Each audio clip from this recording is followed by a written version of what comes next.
Hi எல்லாருக்கும் வணக்கம். So இன்னைக்கு நம்ம ஒரு முக்கியமான ஒரு ப்ராடக்ட்டை பத்தி தான் பார்க்க போறோம். அதுக்கு முன்னாடி அந்த ப்ராடக்ட்டை எதுக்காக நம்ம யூஸ் பண்றோம் அப்படிங்கறத தெரிஞ்சுப்போம்.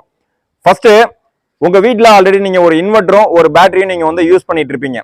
சம்டைம் ஒரு நாள் ஃபுல்லா ஷட் டவுன் ஒர்க் போட்டுருவாங்க, இல்லைன்னா ஒரு 2-3 நாளைக்கு ஃப்ளட் இஷ்யூ அந்த மாதிரி வந்துடும். அந்த டைம்ல உங்களுக்கு இபி பவரை கட் பண்ணிட்டாங்க அப்படின்னா எக்ஸிஸ்டிங் வீட்டில் இருக்கிற அந்த சிஸ்டம் உங்களுக்கு 4 to 8 hours மேபி பேக்கப் கொடுக்கலாம். ஓகேங்களா?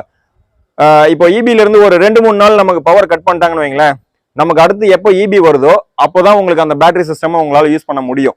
ஓகேங்களா? இது வந்து எக்ஸிஸ்டிங் சிஸ்டம். ஸோ இதை நம்ம அவாய்ட் பண்றதுக்காக நம்ம என்ன பண்ண போறோம் அப்படின்னா, சோலார் பேனல்ல உங்களோட எக்ஸிஸ்டிங் சிஸ்டம்ல நம்ம கனெக்ட் பண்ண போறோம். ஸோ அதுக்கு ஒரு ப்ராடக்ட்டை நம்ம வந்து இன்ட்ரோடியூஸ் பண்ண போறோம். அந்த ப்ராடக்ட் தான் சோலார் சார்ஜ் கண்ட்ரோலர். ஓகேங்களா? இதுதான் இந்த சோலார் சார்ஜ் கண்ட்ரோலர் வச்சு உங்களுடைய நார்மல் இன்வெர்டரை சோலார் இன்வெர்டரா கன்வெர்ட் பண்ண முடியும். ஓகேங்களா?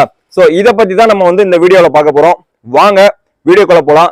மறக்காம நம்ம சேனலை சப்ஸ்கிரைப் பண்ணிக்கோங்க, அப்போதான் எங்களுடைய சோலார் நாலேஜ் உங்களுக்கு கிடைக்கும். ஆமாங்க.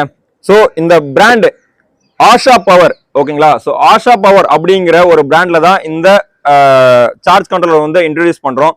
ஸோ இதுல என்ன வந்து ஸ்பெஷல், ஏன் மற்ற பிராண்ட்லாம் வந்து சார்ஜ் கண்ட்ரோல் இல்லையா? இருக்குங்க. ஆனா அந்த சார்ஜ் கண்ட்ரோல் எல்லாமே PWM charge controller and MPPT charge controller ரெண்டு இருக்கு. ஆனா ரெண்டுலுமே சில டிஃபிகல்டிஸ் இருக்கு.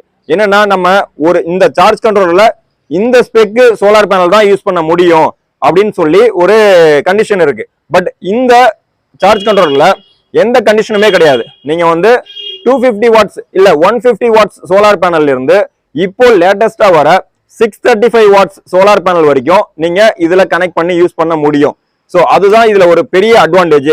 இதை நம்ம மற்ற பிராண்ட்ல வந்து சார்ஜ் கண்ட்ரோல் குவாலிட்டியா பெஸ்டா தான் இருக்கும். பட் எல்லா சோலார் பேனல்லையும் நம்ம வந்து யூஸ் பண்ண முடியுமா அப்படின்னா கண்டிப்பா யூஸ் பண்ண முடியாது. அவங்களுடைய அந்த solar spec, voltage range, amps range, இதுல வந்து அவங்க ஒரு ரேஞ்ச் வச்சிருப்பாங்க. அந்த ரேஞ்சுக்குள்ள இருக்கிற ஒரு சோலார் பேனல தான் நம்மளால யூஸ் பண்ண முடியும். பட் இதுல வந்து நம்ம 150 வாட்ஸ் சோலார் பேனல் இருந்து லேட்டஸ்டா இருக்கிற டாப்கான் டெக்னாலஜில 635 வாட்ஸ் சோலார் பேனல் வரைக்கும் நம்மளால இந்த சார்ஜ் கண்ட்ரோலர்ல கனெக்ட் பண்ணி யூஸ் பண்ண முடியும். ஓகேங்களா? ஸோ அதுதான் இந்த சார்ஜ் கண்ட்ரோலர் ஒரு ஸ்பெஷல். ஸோ அதை தாண்டி இந்த சார்ஜ் கண்ட்ரோலர்ல வோல்டேஜ் ரேஞ்ச் பாத்தீங்கன்னா 12 வோல்ட் சிஸ்டமா இருந்ததுன்னா நீங்க வந்து 60 வோல்ட் வரைக்கும் உங்களால சோலார் பேனல் கனெக்ட் பண்ணிக்க முடியும். ஓகேங்களா?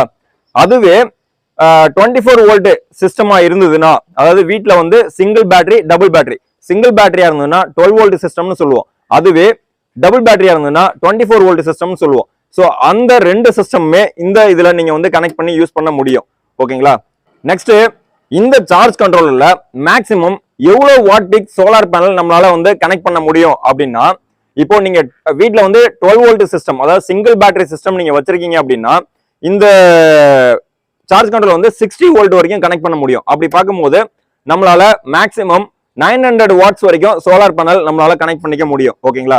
அதுவே நம்ம வீட்டுல வந்து 24 வோல்ட் சிஸ்டம் நம்ம வச்சிருக்கோம், அதாவது 2 பேட்டரி சிஸ்டம் வச்சிருக்கோம் அப்படின்னா இந்த சார்ஜ் கண்ட்ரோல்ல நீங்க maximum 1400 watt peak solar panel வரைக்கும் நீங்க வந்து இதுல கனெக்ட் பண்ணிக்க முடியும். ஸோ இது வந்து அவங்க கொடுத்துருக்கிற ஸ்பெக். ஓகே, அடுத்து இந்த சார்ஜ் கண்ட்ரோலர்ல டெக்னிக்கலா என்ன மாதிரி வயரிங் வந்து கொடுத்துருக்காங்க அப்படின்னு பார்த்தா, ஃபர்ஸ்ட் சோலார் பேனல் ஒரு ஃபேஸ் ஒரு நியூட்ரல் நம்ம வந்து இதுல கனெக்ட் பண்ற மாதிரி ப்ரொவிஷன் கொடுத்துருக்காங்க. நெக்ஸ்ட் வந்து பேட்டரி பேங்க்.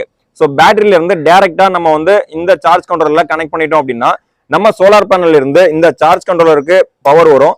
ஸோ இந்த சார்ஜ் கண்ட்ரோலர் நமக்கு வந்து சோலாரோடைய வோல்ட் நம்ம வந்து 45 வோல்ட் கொடுக்குறோமா, 50 வோல்ட் கொடுக்குறோமோ, வாட் எவர், அந்த வோல்ட்டை நமக்கு வந்து 12 வோல்ட்டாவோ இல்ல 24 வோல்ட்டாவோ கன்வெர்ட் பண்ணி கொடுக்கும். ஸோ அதுக்காக பேட்டரி பேங்க்கு இங்க ப்ரொவிஷன் கொடுத்துருக்காங்க. அடுத்து வந்து பாத்தீங்கன்னா கிரிட் ஃபேஸ்.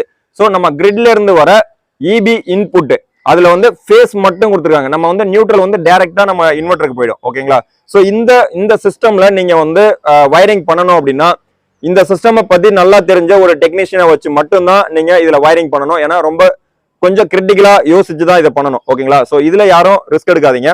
இந்த சார்ஜ் கண்ட்ரோல்ல இந்த சைட்டுக்கு நாங்க 600 what solar panel, 600 what TOPCon technology solar பேனலை வந்து நாங்க கனெக்ட் பண்ணி யூஸ் பண்ண போறோம். ஆமாங்க, இந்த மாதிரி உங்க வீட்டுக்கும் உங்க வீட்டுல இருக்கிற எக்ஸிஸ்டிங் இன்வெர்டர் பேட்டரி சிஸ்டம் நீங்க சோலார் இன்வெர்டர் பேட்டரியா நீங்க கன்வெர்ட் பண்ணணும்னு நினைச்சீங்கன்னா இங்க டிஸ்பிளேல தெரிய நம்பரை கான்டாக்ட் பண்ணுங்க.